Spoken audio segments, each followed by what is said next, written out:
அஸ்ஸலாமு அலைக்கும் வரஹ்மத்துல்லாஹி வபரகாத்துஹு. நபித்தோழர் அனஸ் இப்னு மாலிக் ரலியல்லாஹு அன்ஹு அவர்கள் அறிவிக்கக்கூடிய இந்த ஹதீஸு ஜாமியு திர்மிதி இப்னு மாஜா போன்ற ஹதீஸு நூற்களில் இந்த ஹதீஸ் பதிவு செய்யப்பட்டிருக்கு. நபிகள் நாயகம் ஸல்லல்லாஹு அலைஹி வஸல்லம் இவ்வாறு சொல்லுவாங்க, இன்ன மின் இளமில் ஜஸா மா இளமில் பலா.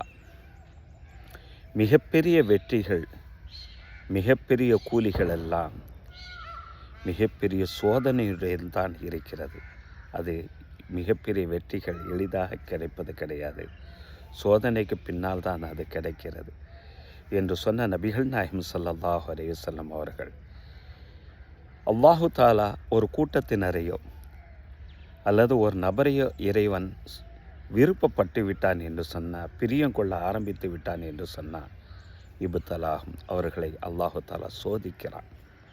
அந்த விருப்பத்துக்கு தகுதியான மக்களா என்பதை பார்ப்பதற்காண்டு இறைவன் சோதிக்கிறான். ஃபமன் ரவிய, யார் அந்த சோதனையை பொருந்தி கொண்டு பொறுமையாக இருக்கிறாரோ, ஃபலஹுர் ரிலா, அவருக்கு தன்னுடைய பொருத்தத்தையும் தன்னுடைய அன்பையும் இறைவன் வழங்குகிறான்.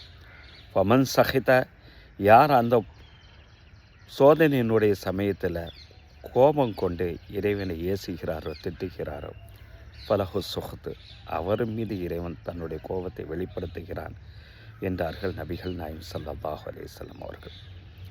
சரி, இந்த சோதனையினுடைய சமயத்தில் ஒரு மனுஷன் பொறுமையாக இருந்து விட்டான் என்று சொன்னால் அதனுடைய பலாபலன் என்ன? நபித்தோழர் அபூ ஹுரைரா ரலியல்லாஹு அன்ஹு அவர்கள் அறிவிப்பாங்க, இந்த ஹதீஸு சஹீஹுல் புகாரி முஸ்லிமில் இந்த ஹதீஸு பதிவு செய்யப்பட்டுவிடும். இந்த மாதிரி சோதனையினுடைய நேரத்தில் பொறுமையாக இருந்து இறைவன் ஒரு மனுஷனை பிரியப்பட்டு விட்டான் என்று சொன்னால், ஜிப்ரீலை அழைக்கிறான் இறைவன், நான் இந்த நபரை நான் பிரியப்பட்டு விட்டேன், நீங்களும் அவரை பிரியப்படுங்கள் என்று சொல்லுகிறான்.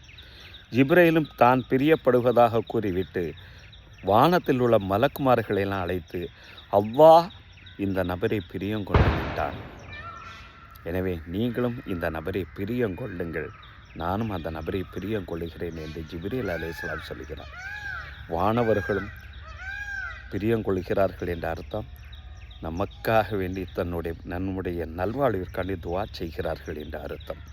இறைவன் பிரியங்கொள்கிறான் என்பதனுடைய அர்த்தம், நமக்கு அன்பையும் கருணையும் இறைவன் தருகிறான் என்ற அர்த்தம்.